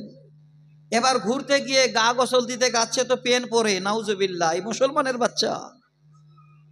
শোনেন, হাদিস শোনাচ্ছি। আল্লাহ রসুল একদিন রাস্তা দিয়ে হেঁটে আসছেন। আমার মায়েরা শুনে খুশি হবে আশা করি। মায়েদের তো আমরা অনেক গালি দিই। মায়েরা মাথায় কাপড় দেয় না, তার জন্য গালি দিই। মায়েরা বড় শাড়ি পরে, চারিদিকে তাদের মানে মানে মানে ঢাকা, শরীর ঢাকা থাকে না, গালি দিই। আর আপনি যে রাস্তার ধারে মার্কেট মেরে, লেংটি মেরে, পেন পরে গা ধুইছেন, আপনাকে কেউ গালি দেবে না? এটা কে বলেছিল আপনাদের? হাদিসটা শোনেন। আল্লাহ রসুল একদিন রাস্তা দিয়ে আসছেন।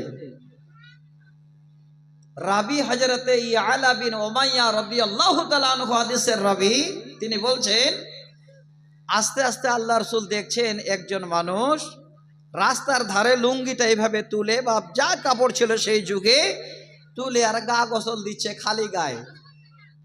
আল্লাহু আকবার। পুরুষেরও লজ্জা আছে। এটা নয় যে আপনি শুধু কালে ফাঁকা বিল্টে সকলের সামনে গা ধুবেন হড়হড় করে, না। দেখেন ভালো করে, হাদিস শোনাচ্ছি, এবারও পড়ছি সহ। ইতিমধ্যে এবার আল্লাহ রসুল চলে আসলেন। আসার পরে খুতবাতে উঠলেন। খুতবাতে উঠে এবার আল্লাহ রসুলের মুখে হাদিসটা বের হচ্ছে।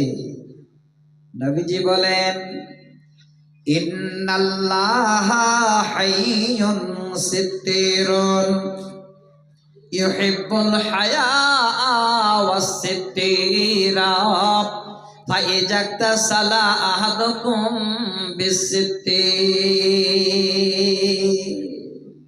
তরজমা শুনেন, আপনাদের ভালো লাগবে। আল্লাহ নবী বলেন, নিশ্চয় আল্লাহ তিনি যেন পর্দা করেন এবং পর্দাকে পছন্দ করেন।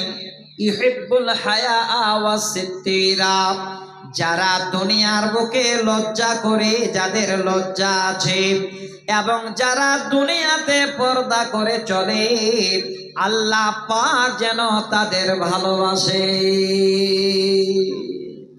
ফাইজাক্তাসালা আহাদুকুম বিসিত্তির। নবী এবার খুতবাতে উঠে বলছেন, হে আমার সাহাবীরা, যদি তোমরা কেউ গোসল গাও দাও, যেন তোমরা একটু পর্দার ভিতরে, একটু আড়াল হয়ে যেন গোসল গাও দাও। তার মানে জানতে পারলাম, পুরুষ মানে এটা নয় যে প্রকাশ্যে খালি জায়গায় পুরো বডি উদাম করে এবার আপনি এতটুকুন পেন পরে গা ধুবে। আপনার লজ্জা হওয়া উচিত। আপনি গা গোসল দেবেন, একজন পুরুষ মানুষ, আপনার তো ইজ্জতের দাম করা উচিত। তাহলে আজকে আমার মায়েদের শুধু দোষারোপ দিয়েন না। এবারে হাদিসটা শোনালাম, এবার এই দুটো কথা বলে চট করে আমি বিদায় নেব। আল্লাহরও হায়া আছে, আল্লাহরও লজ্জা আছে। তবে আমরা ভাগ্যবান, যদি আমরা মেনে নিই তো জীবন কামিয়াব। দুটো হাদিস শোনাই ছোট করে, আমরা সেটা করি না। মোবাইল দেখতে দেখতে রাত পার করে দিই, আর ঘুমাই তখন 10টার সময় উঠি। আল্লাহ রসুল বলছেন, রাতের 3/4 অংশ যখন চলে যায়, রাতের 3 ভাগের 2 ভাগ যখন চলে যায়, ধরুন 2টার পর থেকে 2:30টার পর থেকে শুরু করে ফজর পর্যন্ত, ওই টাইমে আল্লাহ পাক সপ্তম আকাশ থেকে ছেড়ে একদম সব থেকে নিচের আকাশে নেমে আসে। আমরা দুঃখে আছি, কান্না করি মানুষের সামনে, মৌলানা এ তো খাটছি, যে কোনো বরকত নাই, এরকম বিপদে পড়ছি, এতদিন ধরে বিয়ে করা হলে একটা সন্তান নাই, পাবেন কি করে? সুযোগটা নিন, সুযোগ আছে এখনো। আল্লাহ রসুল বলছেন শেষ আকাশে আল্লাহ নেমে আসেন, আসার পরে কি বলেন? বান্দারে, ওরে বান্দে আমার, তোমাদের কি প্রয়োজন আমার কাছে চাও, আমি আল্লাহ তোমাদের দেব। আল্লাহ বলছেন আমার কাছে চাও আমি তোমাদের দেব।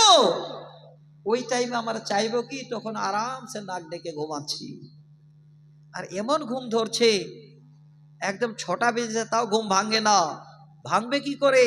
আশ্রয় নিয়েছে শয়তান, আপনার নাকের ডগায় গিয়ে এইভাবে সুন্দর করে আপনাকে আওয়াজ দিয়ে বলছে, আর মাথায় হাত বুলাচ্ছে, বললে উরকুচ লাইলান তাবিলান, ঘুমা, আরো ঘুমা, রাত অনেক লম্বা, অনেক লম্বা। চেতন হতে দেয় না। এবার যদি চেতন পেয়ে দেখছেন সকাল 8টা হয়ে গেছে। বুঝেন কি প্রয়োজন আপনার, কি দরকার আপনার, কি চাওয়ার দেব আপনার প্রয়োজন আছে। রাত্রিবেলায় বিছানা থেকে উঠে যান, হাঁটতে হাঁটতে মসজিদে যান, ওযু করে 2 রাকাত নামাজ পড়েন, সালাত আদায় করেন, তারপরে আল্লাহর কাছে হাত উঠান। এমনও মানুষ আমরা এখানে আছি, একটা ভালো করে সবাই ছোট বড় শিক্ষা একটু নিয়ে যান, যদি জানা থাকে আবারও শুনে নিন। আজকে আমরা হাত উঠাই, কিভাবে আল্লাহর কাছে হাত উঠাতো আমরা পদ্ধতি জানি না। দেখেন আমার দিকে তাকান, হুজুরের দিকে তাকাইয়েন না, আমার দিকে তাকান, আমার দিকে। হাত কিভাবে উঠাতে হয় আমি বলে দিচ্ছি। আল্লাহর কাছে চাওয়ার জন্য 3 কোয়ালিটির হাত, 3 পদ্ধতির উঠাবেন। মায়েরা আপনাদেরও বলছি, তাকান যদি দেখতে পান। 1 নাম্বার, দেখি মসজিদে নামাজ পড়ার পরে কেউ দোয়া করে, মানে ভ্যারাইটিস কোয়ালিটির দোয়া, কেউ মাথা নিচু করে, কেউ এইভাবে করে, কেউ এইভাবে করে। না, বলছি আমার দিকে তাকান, এইভাবে দোয়া করবেন। 1 নাম্বার, এই হাতের তালু দুটো সরাসরি আপনার মুখের সামনে এইভাবে, 1। 2য় নাম্বার, হাতের তালু দুটো এইভাবে সরাসরি আকাশের দিকে দিয়ে আল্লাহর কাছে চাইবেন। 3 নাম্বার, যদি ভাবেন যে আল্লাহ আমার তাড়াতাড়ি প্রয়োজন, আল্লাহর কাছে ডুকরে ডুকরে কাঁদেন, আর এই হাত দুটো এইভাবে করে যতদূর উপরে যায় এইভাবে দিয়ে মাথা নিচু করে ডুকরে ডুকরে কান্না করুন, আর আল্লাহর কাছে চান। আল্লাহ বলছেন, বান্দা আমি সব থেকে একদম নিচের আকাশে নেমে আসি, যখন তোমরা কারো আমার কাছে চাও আমি আল্লাহ তখন তোমাদের চাওয়ার পূরণ করে দিই। এবার 2য় হাদিসটা শোনাচ্ছি, একদম সহি সানাদে, যার মধ্যে আজকে আমরা অনেক কিছু নিতে পারবো। আল্লাহরও লজ্জা আছে। দেখে প্রশ্ন করবেন যে আল্লাহর আবার লজ্জা কিসের? হাদিস শোনাচ্ছি, নবী বলেন, ইন্নাল্লাহা হাইয়ুন কারীমুন আনা আস্তাহি মিনহুর রাজুল ইলাইহি ইয়াদাইহি আইয়ুরুদ্দাহুমা সিফরান খায়বাতাই। হাদিসের তরজমাটা শুনেন, আপনাদের কথাটা জানা হয়ে যাবে। নবীজি বলেন, নিশ্চয়ই আল্লাহ তিনি হাইয়ুন, তিনি কারীম। আল্লাহ রাসূল বলছেন আল্লাহ পাক যেন বড় লজ্জা পায় যখন কোন আল্লাহর বান্দা আল্লাহর কাছে এই হাত দুটো এভাবে করে উত্তোলন করে, আল্লাহর কাছে যখন চায়, আইয়ুরদ্দাহুমা সিফরান খায়বাতাইন। নবী বলছেন আমার আল্লাহ সেই বান্দার হাত খালি হাত ফেরত দিতে যেন বড় লজ্জা পায়। আপনি চাইছেন, আমি চাইছি, আল্লাহর কাছে আমরা যখন চাই আল্লাহ পাক তখন আমাদের হাত খালি হাত ফেরত দিতে তিনি লজ্জা করে। তিনি আল্লাহ, তিনার লজ্জা আছে। তাহলে আজকে আমরা বেলজ্জা হয়ে দুনিয়া করছি, একটু বিবেচনা করবেন। এবার শেষে আর মাত্র 3-4 মিনিট টাইম আমার। আল্লাহ রাসূলের যে হায়া ছিলেন, সহিহ বুখারী মুসলিমের একটা হাদিস শোনাচ্ছে আপনাদের, সহিহ সানাদে, হাদিস নাম্বার 63-62, হাদিস নাম্বার আপনাদের এই জন্য বললাম 6362, হাদিস নাম্বার এই হাদিসের রাবি হযরত আবু সাঈদ খুদরি রাদিয়াল্লাহু তাআলা আনহু একটু কালে শুনিয়ে যায়, আর টাইম পাওয়া যাবে না। আল্লাহ রাসূল বলছেন, কান রাসূলুল্লাহ সাল্লাল্লাহু আলাইহি ওয়াসাল্লাম আশাদ্দা হায়াআন মিনাল আদরা'i ফি খিদরিহা।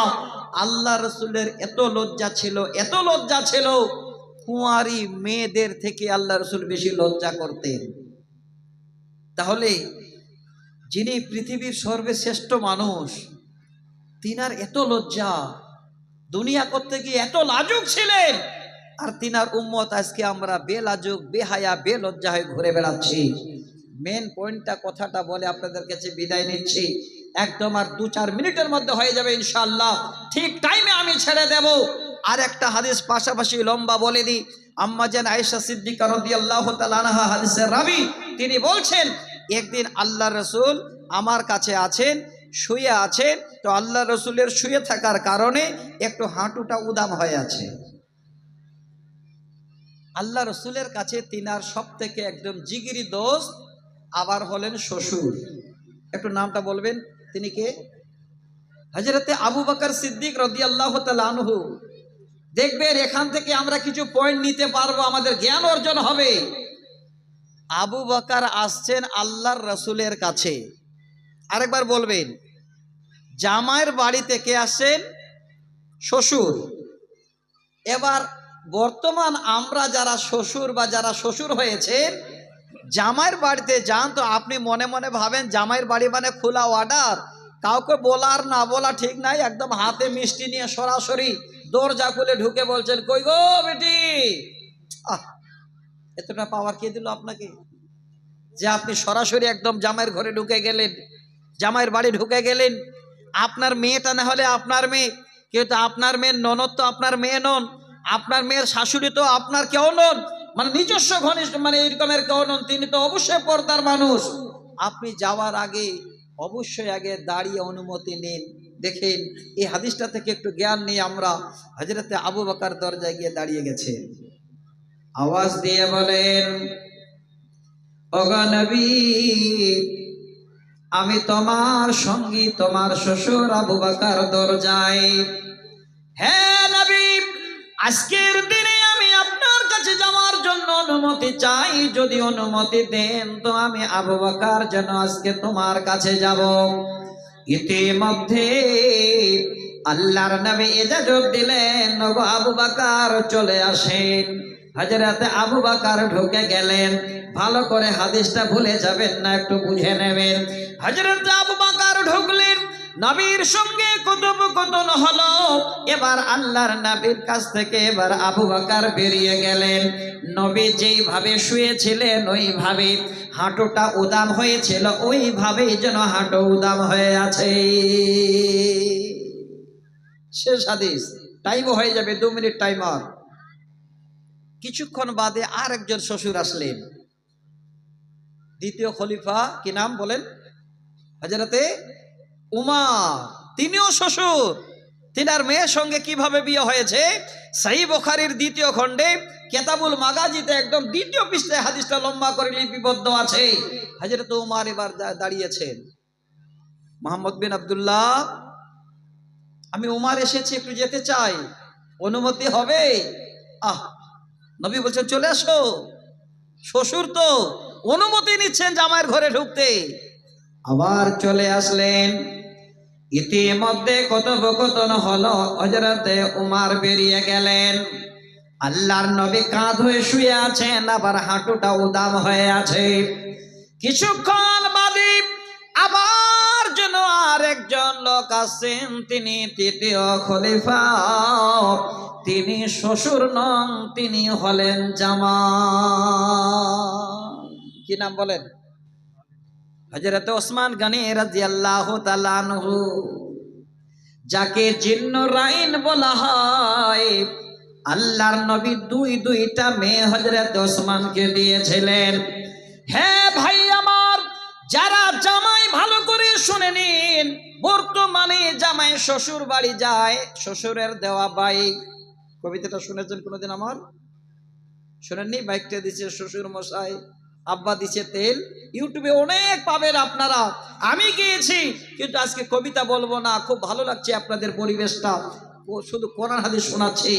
ইতিমধ্যে এবার কি হলো, হযরত ওসমান গিয়ে দাঁড়িয়ে গেছে, আর আমরা জামাই শ্বশুর ঘরে একদম মোটরসাইকেল ঢুকিয়ে দিয়ে কেউ না দেখতে পেলেও শালিটা আগে দেখতে পাবে, নাকি বলেন? হযরত ওসমান বলেন, আমি দাঁড়িয়ে গেলাম, আওয়াজ দিয়ে বলছি, ইয়া রাসূলুল্লাহ, আমি ওসমান আপনার সঙ্গে দেখা করতে চাই, অনুমতি যদি হয় তো যাব। আল্লাহর নবী বলেন, ওসমান চলে এসো। হযরত ওসমান যখন এই ঘরে ঢুকলেন, নবীজি আমার উঠে বসে গেলেন, হাঁটুটা উদাম ছিল, এইভাবে করে নবী পুরোটাই ঢাকিয়ে নিলেন, কথা বলে চলে গেলেন। মহিলা মানুষ তো। হযরত আয়েশা নবীকে প্রশ্ন করলেন, নবী গো, আমার আব্বা যখন আসলেন শুয়ে থাকলেন, আপনার হাঁটুটাও যেন একটু কোটটা ঢাকালেন না। হযরত ওমর ঢুকলেন, তারপরও হাঁটু দাম আপনি যেন শুয়ে থাকলেন, কোন মতে হাঁটুটা যেন এতটুকুন কাপড় টানা দিলেন না। নবী আমি জানতে চাই, ওসমান গনি যখন ঢুকলো, আপনি কেন তাড়াতাড়ি উঠে বসে আবার হাঁটুটা ঢাকিয়ে নিলে? বুখারীর হাদিস শুনেন, আল্লাহর নবী বলেন, আয়েশা, আনা আস্তাহি মিন রাজুলিন ওয়া তাস্তাহি মিনহুল